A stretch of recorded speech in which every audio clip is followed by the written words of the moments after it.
Policy की ये मैं समझती हूँ एक बहुत ही अफसोसनाक शिक है। लेकिन इस वक्त जो दो बातें ज़रूरी हैं, देखिए कि एक तो हम पॉलिटिकल पार्टीज़ ने कैरा साहब भी बात करेंगे, बातें तो बहुत हैं करने की, लेकिन इस सूरत हाल में अभी तक आप देख रहे हैं कि सियासी तंजीमें जिन्होंने कल ही एप्लीकेशन डाली है, ज़ाहिर है तहरीरी एप्लीकेशन ही डाली होगी ना, कोई वर्बल एप्लीकेशन तो नहीं डाली है, तहरीरी एप्लीकेशन डाली है दफ्तर में, जो आज तक एडमिट नहीं हुई है। यानी हम लीगल फरीक अभी तक नहीं बने हैं। और पॉलिटिकल पार्टी सियासी जमातें जिनका सबसे बड़ा स्टेक होता है जी, गुजारिश है कि आप इलेक्शन की भी बात कर रहे हैं तो उसमें सबसे बड़ा स्टेक होल्डर कौन है? सियासी जमातें ही लड़ती हैं, जो डेट उनकी मर्जी की हो ना हो, लेकिन मर्जी की बात ही नहीं हो रही। यहाँ आईन और कानून की पासदारी हो रही है। इलेक्शन कमीशन अपना एक मुकदमा लड़ रहा है, लेकिन इस पूरे मुकदमे में, इस प्रोसीडिंग्स में हमारी सारी जमातों को यकीनी एक फरीक बनने की इजाज़त देनी चाहिए थी। अगर नहीं हुआ, और मैं समझती हूँ ऐसा हो नहीं सकता, लेकिन आज सुना भी नहीं गया सुबह। और फारूक नाइक साहब ने पीपल्स पार्टी की तरफ से थे, सारी तंजीमें हमारी मौजूद हैं कोalition गवर्नमेंट की, उन्होंने कहा कि देखिए इसकी मेंटेनेबिलिटी पर जो डिस्कशन हो रहा है 343 या 32, ये बातें अहम हैं। और आप पूरे केस की बात कर रहे हैं तो अटॉर्नी जनरल भी खड़े हुए, फारूक नाइक साहब भी खड़े हुए कि देखिए हमें अभी तक फरीक नहीं बनाया। तो ये बहुत एक अहम जुज़ है आज की प्रोसीडिंग्स का कि जिनका असल स्टेक है इस पूरे अमल में, इलेक्शन के अमल में, ज़ाहिर इलेक्शन कमीशन है, लेकिन असल स्टेक होल्डर पॉलिटिकल पार्टीज़ जो अवाम की नुमाइंदगी करती हैं वो हैं। और फिर पार्लियामान इस वक्त, जिस वक्त हम बात कर रहे हैं, बिल पास कर रहा है, लेजिस्लेशन कर रहा है, इसमें तसादुम की कोई कैफियत नहीं है। ये बल्कि एक बहुत पुराना, बल्कि 40 साल से, 4 दिहाइयों से ये पेंडिंग चीज़ थी। ये कोई आज के केस पर इसका कोई असर ऐसा नहीं होगा, लेकिन बात यह है कि हम अपना इख्तियार संभालें। जो अदालत में हुआ है इंटरनल मैटर तो उन्होंने फिर क्लैरिफाई भी कर दिया जस्टिस मंदोखी ने, लेकिन बात इतनी हुई है कि हम खुद कह रहे हैं कि अब मैंने और आपने तो नहीं कहा ना कि एक फर्द वाहिद फैसले कर रहा है, बेंचेस बना रहा है। हमने तो अपनी बात कही, हमने बार बार मांगा है जहाँ कोई इतना डिवीज़न नज़र आ रहा है तो आप एक भाई हमारी इस्तदा सुन लें, एक फुल कोर्ट बेंच बना लें। ये ज़ियाउल हक के टाइम से आपको याद है चेंज हुआ है, जब शहीद जुल्फ़िकार अली भुट्टो का ट्रायल तय किया था तो एक जज को रिटायर करने के लिए ट्रायल को कितनी लंबा मुलतवी कर दिया था। उसके बाद जब उन्होंने हटाए 2 जज, एक को बीमार हो गए, एक रिटायर हो गए, फिर जजमेंट शिफ्ट हुआ। जब जजमेंट शिफ्ट हुआ उसके बाद ज़ियाउल हक ने ये चेंज कर दिया कि सिर्फ बेंच जो है सुप्रीम कोर्ट का चीफ जस्टिस बनेगा, वो उनकी मर्जी के होते थे। अब हमारा कोई नज़रिया इसमें ज़रूरियत का नहीं है जी, हमारा नज़रिया इस वक्त हक का है। जो पार्लियामान कह रहा है कि हम इस वक्त अपना हक मांग रहे हैं और पॉलिटिकल पार्टीज इस वक्त अदालत में अपना हक मांग रही हैं। मैं अब कैरा साहब से कहूँगी, मुझसे बेहतर बताएंगे। बहुत शुक्रिया। शरीर रहमान साहबा ने वजाहत तो कर दी। 2 छोटी छोटी गुजारिशात हैं। एक तो यह है कि इस वक्त मुल्क में एक हिजान है, बहुत गुस्से की कैफियत है, सियासी अमल में भी, इदारों में भी, मीडिया में भी, डिबेट में भी। तो हमें सबको इस वक्त की सेंसिटिविटी के मुताबिक अपने सांस ज़रा ठंडे लेने चाहिए और हमें हौसला करके दूसरे की राय को सुनना चाहिए। ये सियासी जमातों को भी करना है, हुकूमत को भी करना है, अदालत को भी करना है और मीडिया को भी करना, सबको। तभी जाके हम किसी अच्छे फैसले पे पहुंच सकेंगे जो आज वक्त की ज़रूरत है। इस वक्त मुबाहिसा यह है कि क्या इलेक्शन मनसूख कर दिए गए हैं, इलेक्शन से फरार हो रहा है, या इस 30 तारीख को इलेक्शन का इनेकाद मुमकिन है कि नहीं। इलेक्शन का फ्री एंड फेयर इनेकाद, जिसकी वजाहत आज इलेक्शन कमीशन भी कर रहा है, हम भी बार बार कर रहे हैं, इलेक्शन से मुफर नहीं है।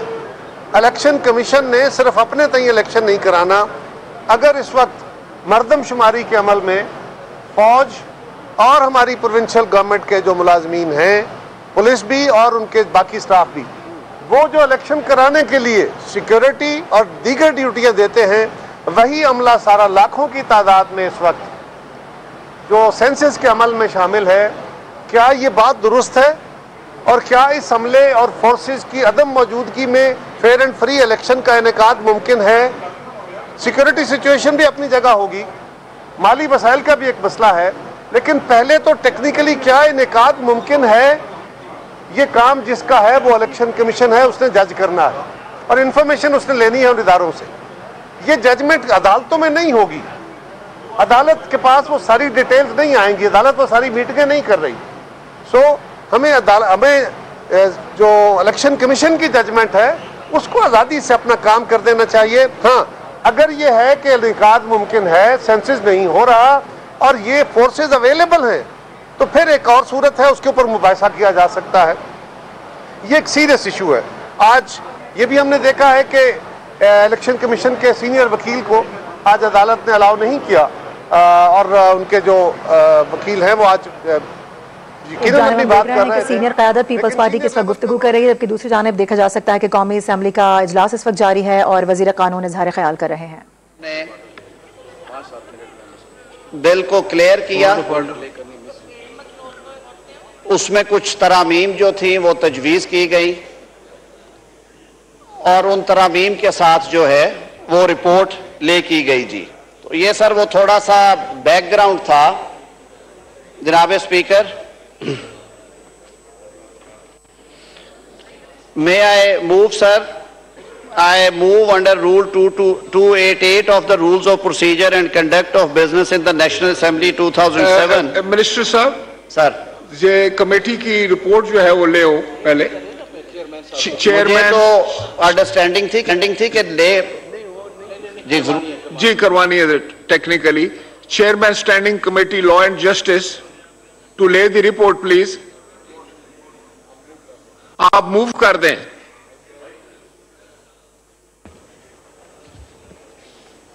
Sir, I beg to move. I beg to present the report of the standing committee on this bill. Yes, this said report is termed as late. And please this second bill की जो report है वो भी आप ले कर दें, present कर दें।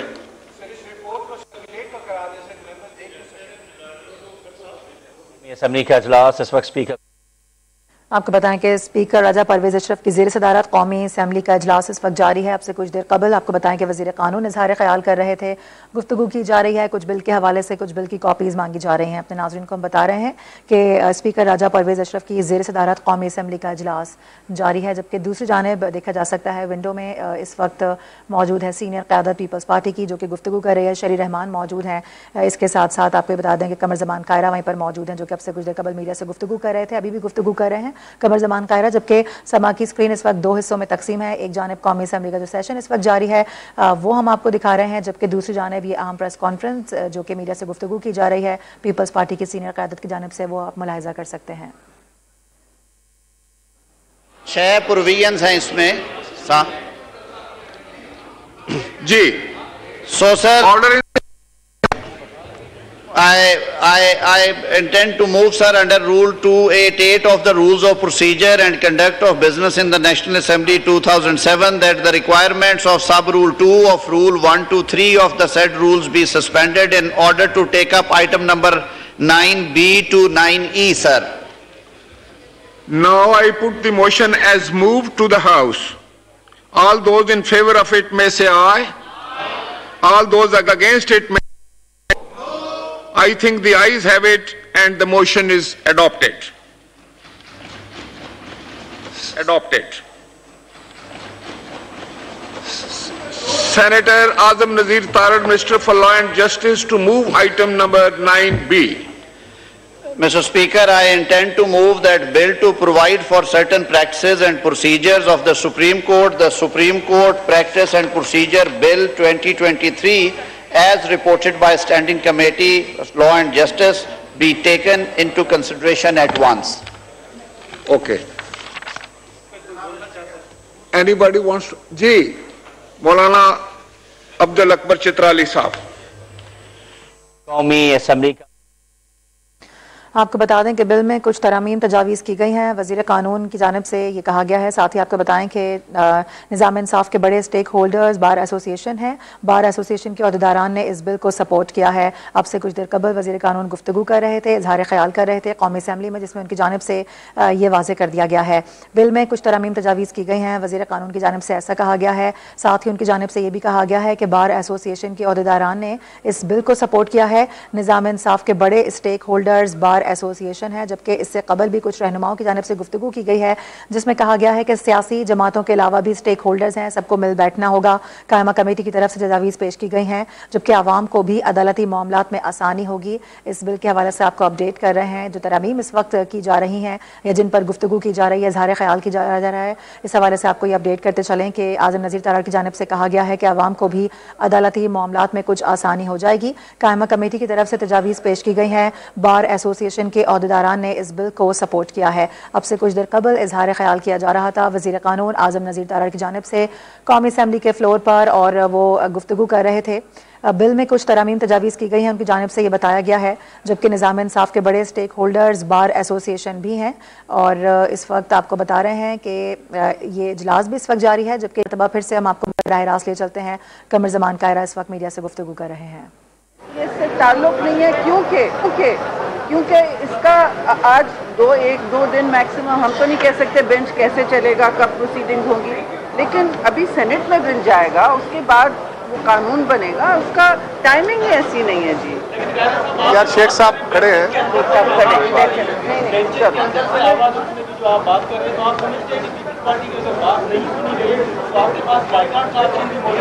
देखिए, बायकाट कोई ऑप्शन तो भी खत्म नहीं होते, लेकिन बायकाट को अच्छा ऑप्शन नहीं होता। बट ये बात दुरुस्त है कि अगर आज अदालत अपने अंदर से उठने वाली आवाजें नहीं सुनेगी तो इस मुल्क के अंदर बहुत आवाजें उठेंगी। Thank you. गुफ्तगू कर रही थी। इसके साथ साथ आपको ये भी बता दें कि कमर ज़मान कायरा की जानिब से भी गुफ्तगू का सिलसिला जारी था। मीडिया से गुफ्तगू की जा रही थी। सीनियर क़यादत यहाँ पर मौजूद है। सियासी जमातों का फ़रीक बनने की इजाज़त नहीं देनी चाहिए थी, शरीर रहमान की जानिब से ये कहा गया। जबकि आपको बताएं कि फ़ारूक नाइक ने बताया कि हमें फ़रीक नहीं बनाया गया है। ये शिकवा उनकी जानिब से किया गया है, जिस पर शरीर रहमान गुफ्तगू कर रही थी। इलेक्शन में सबसे बड़ी स्टेक होल्डर सियासी जमातें हैं, शरीर रहमान की जानिब से कहा गया।